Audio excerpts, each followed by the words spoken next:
Olá, tudo bem? Que Deus abençoe ricamente a sua vida. Este é o canal Semeando a Palavra. Vamos a mais uma mensagem da Palavra do Senhor. Mas antes eu quero deixar aquele meu pedido de sempre. Não esquece de colocar o seu like, de deixar o seu comentário, de se inscrever no canal se você ainda não é inscrito e também compartilhe com todos os seus contatos e redes sociais. Como eu sempre falo, isso é muito importante porque se você faz isso que eu estou pedindo para a plataforma do YouTube, esse canal se torna relevante e aí ele vai colocar ele em melhores condições de visualização. Caso você não faça isso, o canal continua sempre na mesma. Então, para que a gente possa semear a palavra do Senhor para todos, eu preciso da tua ajuda. Nos ajude nesse sentido, tá bom? Nós vamos agora a uma breve vinheta e logo em seguida estaremos dando início a mais uma mensagem. Aguarde só um minutinho.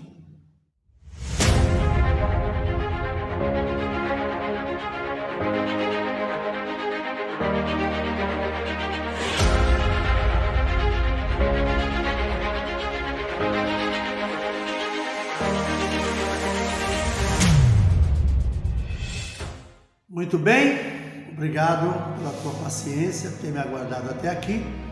Eu quero convidar você, se você tiver de posse da sua Bíblia, abra comigo no livro de Mateus, capítulo 3, nós vamos ler do verso 1 até o verso 12.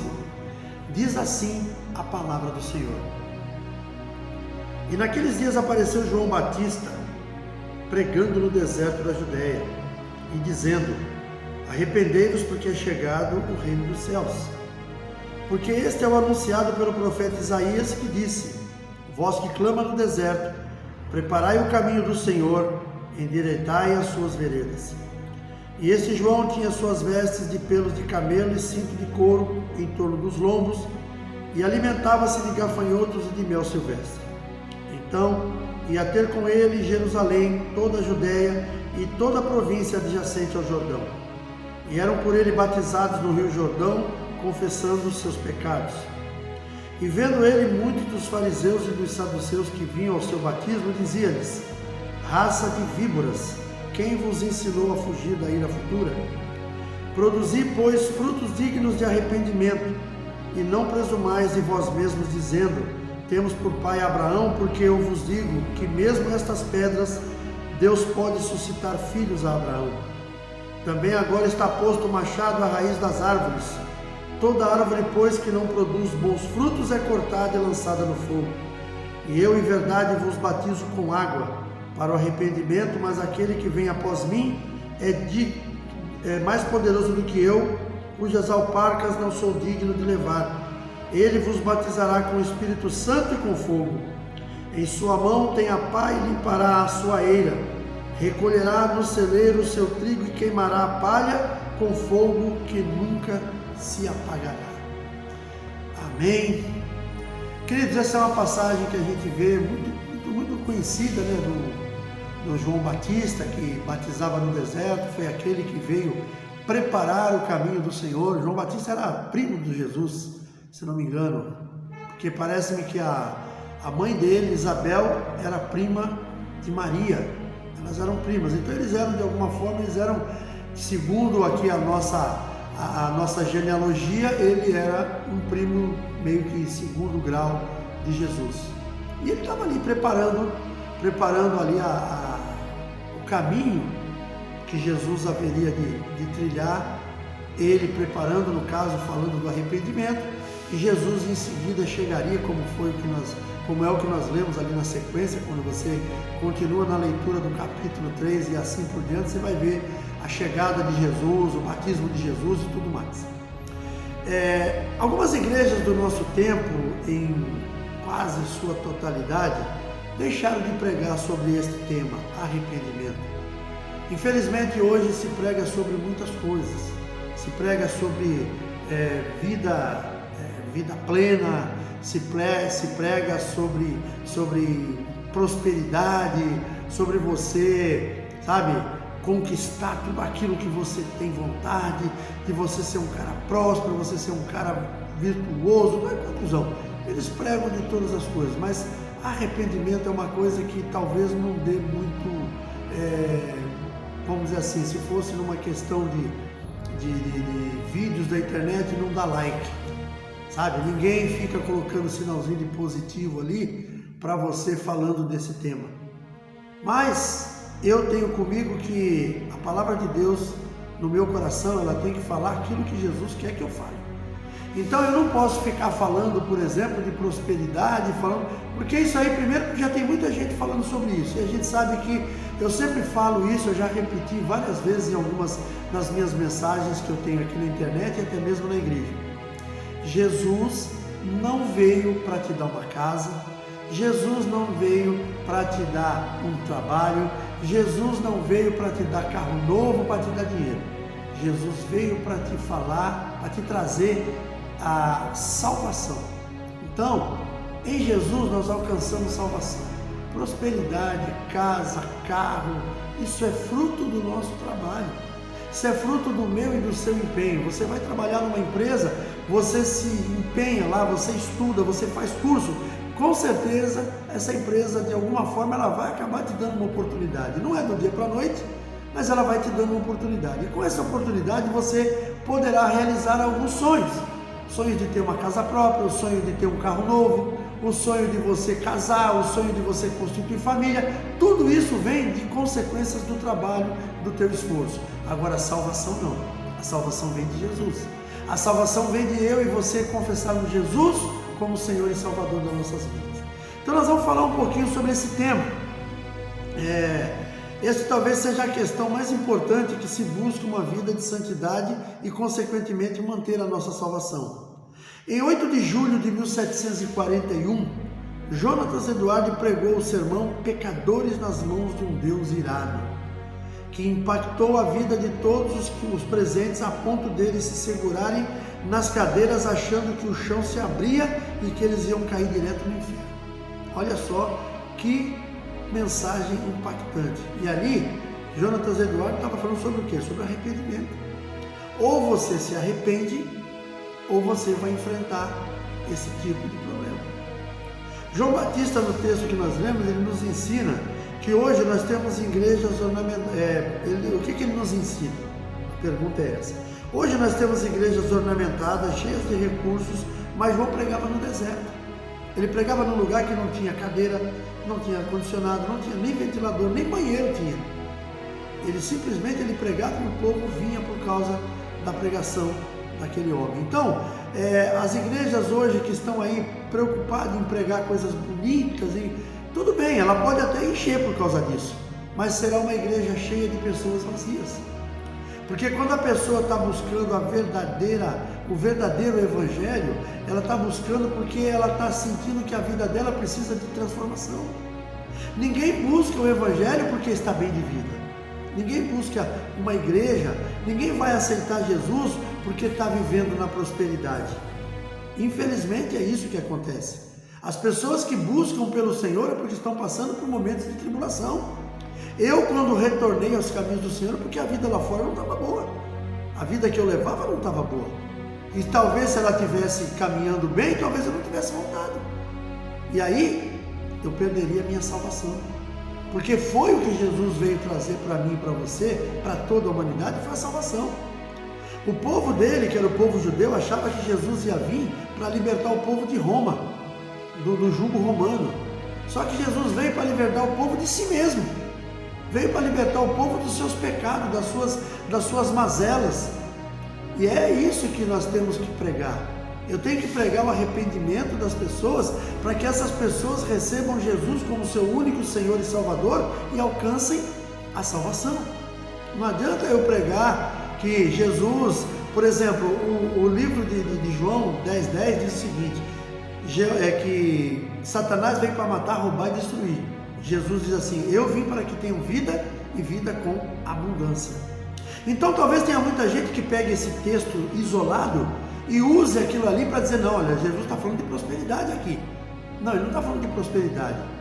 Quando ele está falando de vida abundante, é vida abundante da graça. A graça de Deus sobre a minha e sobre a sua vida. É a salvação que nós recebemos dele e aí nós temos essa vida abundante. Agora, claro que você trabalhando, você sendo um homem que luta aqui, isso o ímpio também consegue. O ímpio também consegue, talvez até não seja da forma mais lícita dessa terra, mas ele também consegue com o fruto do trabalho. Você não vai, talvez você vai encontrar aí na empresa onde você trabalha, o teu patrão seja um cara que seja um cara totalmente fora do contexto que a Bíblia nos ensina. Mas vai ver o que ele lutou, o que ele teve que passar para ele alcançar o que ele tem. Eu trabalhei numa empresa durante muitos anos que a família vivia brigando por causa do poder. Mas quem sabe da história dali sabe o quanto o progenitor, o genitor daquela família, o criador daquela empresa, o quanto ele teve que lutar para alcançar aquilo. Não foi de graça. Então a gente não pode associar a nossa vida cristã com prosperidade. A prosperidade é fruto de um esforço, é fruto do meu e do seu trabalho. João Batista foi a voz que clamou no deserto. Hoje precisamos ser esta voz no meio dos pecadores do nosso tempo. Também com mensagem de alegria e prosperidade, mas principalmente do arrependimento para a salvação e vida eterna. Queridos, nós precisamos ser esta voz nos dias de hoje. Eu e você, independente do que você seja no ministério que você faz parte. Você pode ser um pastor, você pode ser um presbítero, você pode ser um diácono, você pode ser um membro. Mas nós precisamos falar para as pessoas sobre arrependimento. E as igrejas precisam também voltar a falar sobre isso. A gente vê, por exemplo, alguns pastores muito sérios na internet que pregam realmente sobre arrependimento, que pregam também realmente sobre salvação, vida eterna. Eu conheço muitos deles, pastores que eu já vi até pessoalmente. Mas tem uns pastores na internet que misericórdia, eles só pregam, são coaching. Eles são coachings de gospel. Eles pregam sobre as coisas bonitas que você pode conquistar nessa terra. Eu já vi pregações que você assiste ali 40, 50 minutos de uma palavra, você não escuta a palavra, o nome de Jesus. Que Jesus salva, cura, liberta e leva para o céu. Por mais simples que a pessoa fale, não tem. Então, precisamos quebrar essa questão. Eu, como pregador da palavra que sou, e com este canal que eu tenho aqui na internet, eu prego sobre Jesus, eu prego sobre salvação, sobre arrependimento, eu prego sobre pecado. Tudo bem, já preguei sobre prosperidade e é gostoso pregar sobre isso, porque é uma palavra que anima as pessoas. Nós precisamos também trazer palavras de ânimo, mas isso não pode ser, ela tem que ser em contraste com a salvação e vida eterna. Não pode ser uma coisa que a gente vai pregar só aquilo. Aí as pessoas vão achar que a vida no Evangelho é um mar de rosas, e não é. A vida no Evangelho ela é sacrificada, nós passamos por muitas lutas, passamos por muitas situações, às vezes até com membros da igreja, com situações da igreja, com situações de pessoas que a gente conhece. Então tudo isso tem que ser pregado, não podemos nos abster de chegar e pregar sobre salvação, vida eterna, arrependimento, pecado. Tudo isso precisa ser pregado. Assim como nos dias de hoje, naquele tempo haviam pessoas que estavam ali apenas para observar, pois achavam-se acima dos demais. São esses que Jesus intitulava de hipócritas. São os fariseus e saduceus que ainda existem em nosso tempo. Tem muitas pessoas que eles só observam, eles andam no meio da multidão só para observação, eles não creem em nada. E assim acontece nas igrejas. Tem muitas igrejas lotadas de pessoas vazias, como eu falei.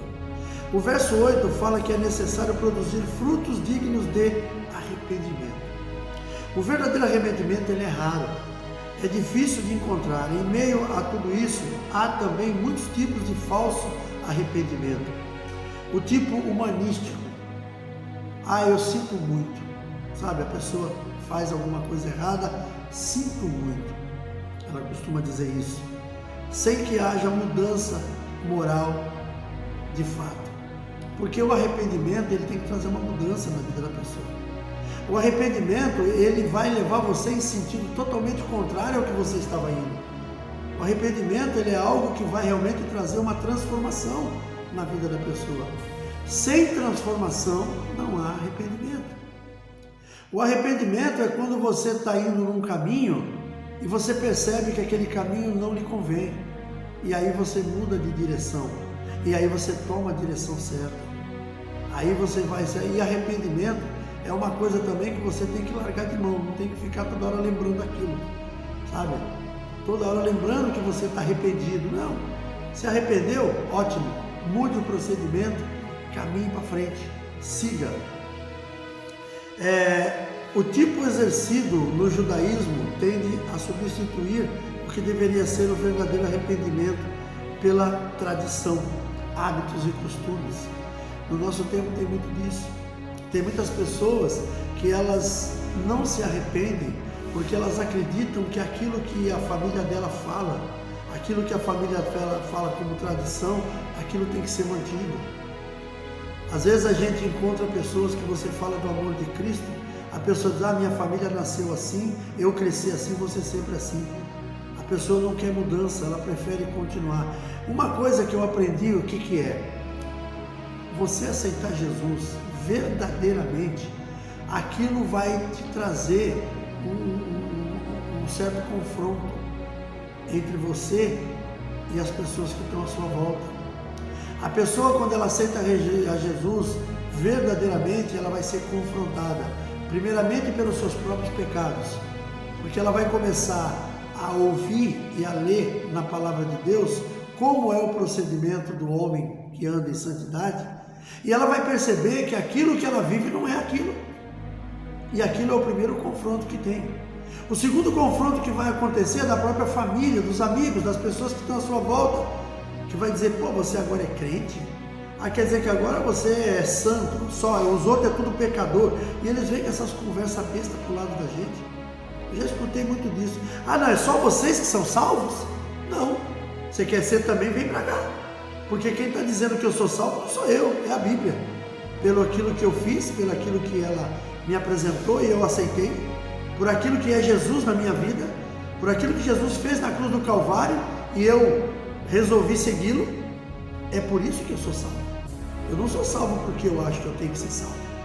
E as pessoas muitas vezes acham que a nossa salvação é porque nós agora determinamos que nós somos salvos. Não, quem determina a minha salvação é Cristo, não sou eu. São as minhas atitudes que vão me levar à salvação.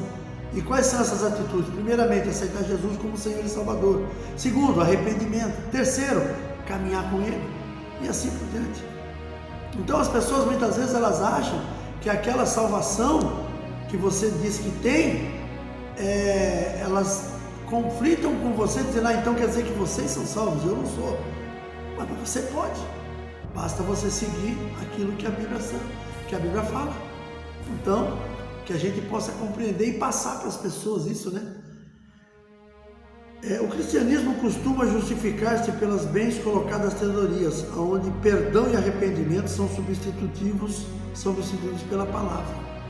Infelizmente acontece isso. E o cristianismo costuma justificar-se, os cristãos, né?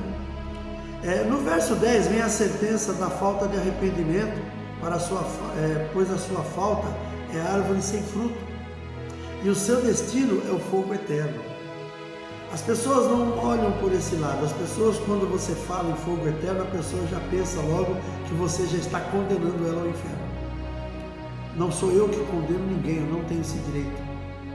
A única coisa que eu posso falar para você é a respeito da salvação. E se você não aceitar a salvação, eu falo para você do que vai acontecer para a pessoa não salva. Agora, se você vai ser salvo ou não, é uma escolha sua. Não sou eu que determino. Só para a gente entender, nem o próprio Deus vai contra a sua própria palavra. Nem o próprio Deus determina quem será salvo ou quem não será. O inferno e o céu são determinações que eu escolho. Se eu fizer a escolha correta, eu vou para o céu. Se eu fizer a escolha errada, eu estou fadado ao inferno.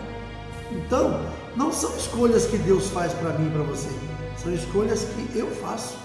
Então, pense nisso. Para encerrar, nos versos 11 e 12, João fala da segunda volta de Jesus e como ele agirá na falta do arrependimento. O batismo com água e com fogo.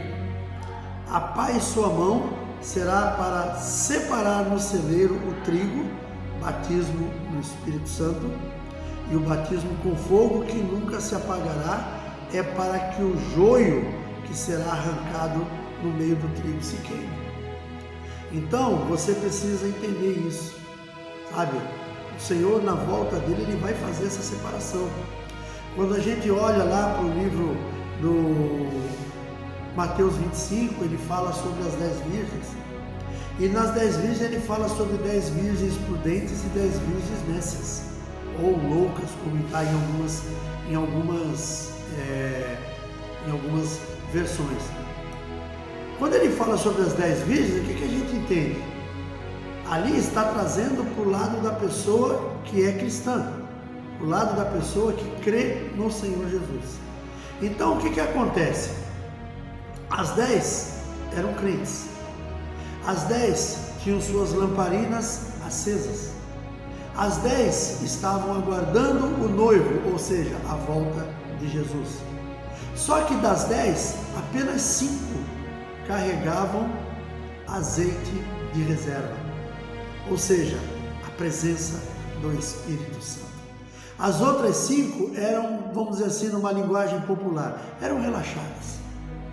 Eram pessoas, por exemplo, vamos trazer para o nosso dia, vão na igreja num domingo, estão louvando a Deus com as mãos levantadas na igreja, dizendo: Senhor, eu te louvo, Senhor, eu te adoro. E na segunda-feira essas pessoas voltam a fazer as mesmas coisas que faziam, as mesmas práticas erradas. As virgens, que são prudentes, elas estão também na mesma igreja no domingo, louvando e adorando ao Senhor, estendendo suas mãos. Só que na segunda-feira elas continuam louvando e adorando ao Senhor com a sua conduta. Então é isso que nós precisamos entender. Ali, quando João Batista ele chama aquelas pessoas de víboras, é porque ele sabe que tem pessoas daquelas que estão ali apenas para criar problema.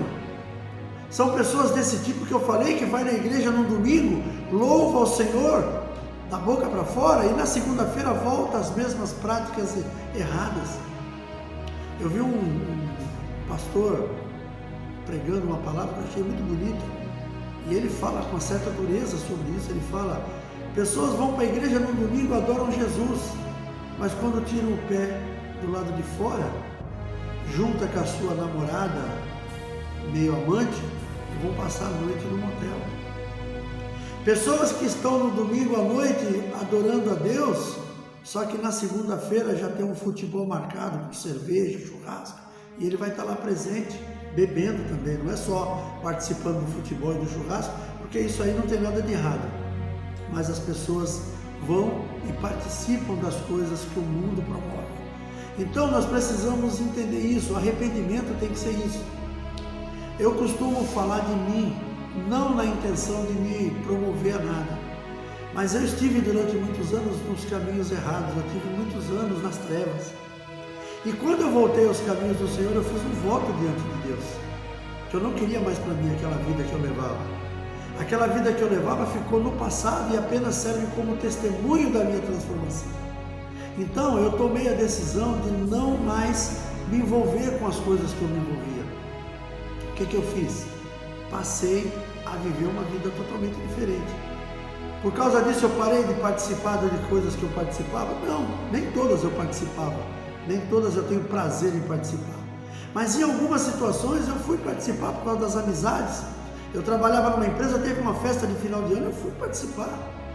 Enquanto todo mundo estava ali tomando cerveja, vinho, uísque, vodka e tudo quanto é mais bebidas, eu estava tomando um refrigerante e participando com eles da mesma forma. Eu estava comendo ali uma boa comida, porque era um momento de comunhão naquele lá, e pude, através do meu testemunho, falar do amor de Cristo na minha vida. Porque as pessoas são curiosas, às vezes elas vêm perguntar: poxa, Milton, que mudança é essa? Por que você mudou tanto? Aí você vem dar a sua explicação. E as pessoas, elas talvez na hora não entendam muito, mas mais tarde, quando acontecer alguma coisa com elas, vão lembrar de você. Elas vão lembrar do que você falou. Eu sei de pessoas que muitas vezes, eu tenho uma grata satisfação em falar isso que eu estou falando agora, porque eu trabalhei em muitas empresas depois que eu saí dessa primeira, que eu trabalhei 29 anos. Antes de me aposentar, eu trabalhei em algumas empresas e tive a oportunidade de falar do amor de Cristo para algumas pessoas. E uma das coisas que me deixa muito alegre é quando você mais tarde encontra essas pessoas e descobre que a tua palavra surtiu efeito. Não eu, porque não sou eu quem convence é o Espírito Santo.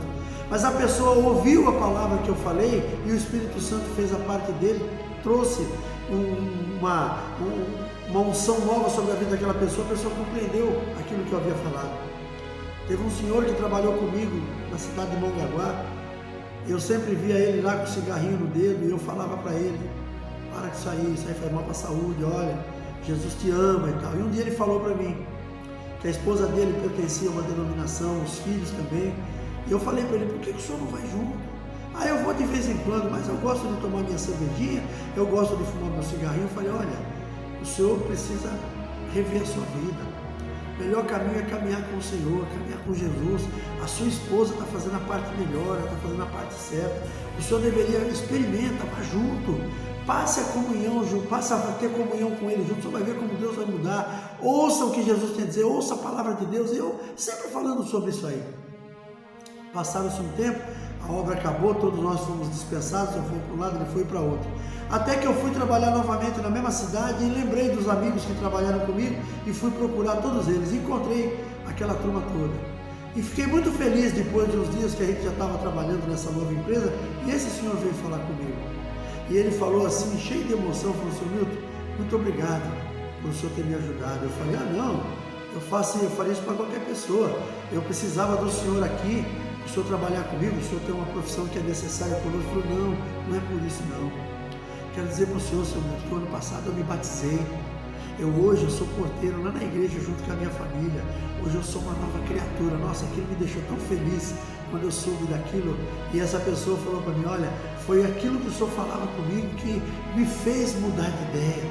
E eu falei: poxa, que legal. E o Espírito Santo convenceu essa pessoa que esse era o melhor caminho. E ela hoje está servindo ao Senhor. Eu não sei, porque ele já era bem senhor, não sei nem se ele é vivo ainda. Já se passam alguns anos. Mas eu tenho a alegria de saber que esse homem foi para a glória com o Senhor, se ele já faleceu. Caso contrário, está lá servindo ao Senhor com alegria. É muito importante para a gente. Então, o arrependimento precisa ser pregado. Precisamos pregar o arrependimento, pregar, sabe, vida nova com Jesus, vida nova sabendo que nós vamos ser transformados pela graça. Porque a graça não é aquilo que muita gente pensa. Ah, eu vivo no tempo da graça, eu posso fazer o que eu quiser. Não é não. Graça é transformação. Graça é nova vida. Graça é você, sabe, é você ter o prazer de andar com o Senhor, de proclamar o seu nome, você ter uma nova identidade. Isso é graça na minha e na sua vida. Que Deus te abençoe, meu irmão. Muito obrigado por você estar aqui comigo até agora. Eu quero orar com você e em seguida nós vamos fazer as nossas últimas considerações. Feche os seus olhos. Pai querido, em nome de Jesus, eu quero te agradecer por esta palavra. Que esta palavra possa trazer transformação ao coração daqueles que estarão assistindo. Que não fique apenas, Senhor, no pensamento, mas que seja na atitude.